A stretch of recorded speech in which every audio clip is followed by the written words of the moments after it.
বাংলাদেশের ইতিহাসে কখনোই সামরিক খাতে প্রয়োজনীয় গুরুত্ব দেওয়া হয়নি, যা প্রমাণিত হয়েছে বিগত 52 বছরের প্রতিরক্ষা বাজেটের পরিসংখ্যান দ্বারা, যা কখনোই জিডিপির 2% উপরে পৌঁছায়নি।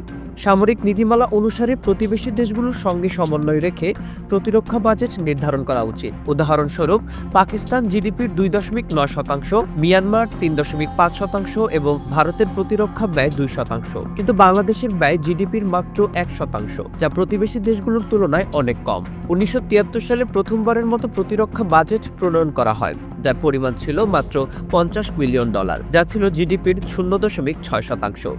পরবর্তীতে 1976 ও 1977 সালে বাজেট বৃদ্ধি পেয়ে 1.6% পৌঁছায়, যার পরিমাণ ছিল $130 মিলিয়ন। 1992 সাল পর্যন্ত বাংলাদেশ কখনোই 1.5%-এর বেশি ব্যয় করেনি। তবে খালেদা জিয়ার নেতৃত্বে 1999 সাল পর্যন্ত প্রতিরক্ষা বাজেট 1.5% বা তার বেশি ছিল। বর্তমানে বাংলাদেশের সামরিক বাহিনী অনেক পিছিয়ে পড়েছে। যদি বাংলাদেশ 2025 সাল থেকে প্রতিরক্ষা খাতে গুরুত্ব দেয়, তবে 2050 সাল নাগাদ বাহিনী পুনর্গঠনের কাজ সম্ভব হতে পারে। আধুনিক অস্ত্রশস্ত্র ছাড়া ভারতের মতো শক্তিশালী প্রতিবেশী দেশটির মোকাবেলা করা কঠিন। এজন্য উন্নত সমাজের প্রয়োজন, অন্যথায় শত্রু দেশটির আক্রমণের মুখে সার্বভৌমত্ব রক্ষা করা সম্ভব হবে না।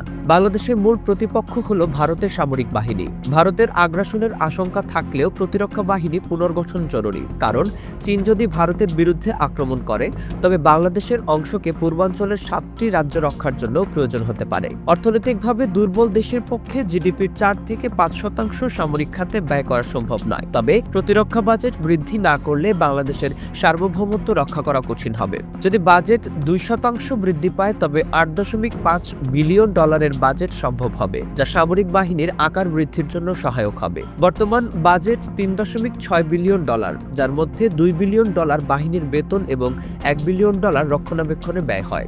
বাংলাদেশ যদি $8 বিলিয়ন বাজেট পায়, তবে সেনাবাহিনীর সংখ্যা 2 লাখ পর্যন্ত বৃদ্ধি করা সম্ভব হবে। এই বাজেটের অর্ধেক যদি অস্ত্র ক্রয়ের জন্য ব্যয় করা হয়, তবে 5 বছরের মধ্যে বাংলাদেশ ভারতের বিরুদ্ধে প্রতিযোগিতা করার মতো সামরিক সক্ষমতা অর্জন করতে সক্ষম হবে।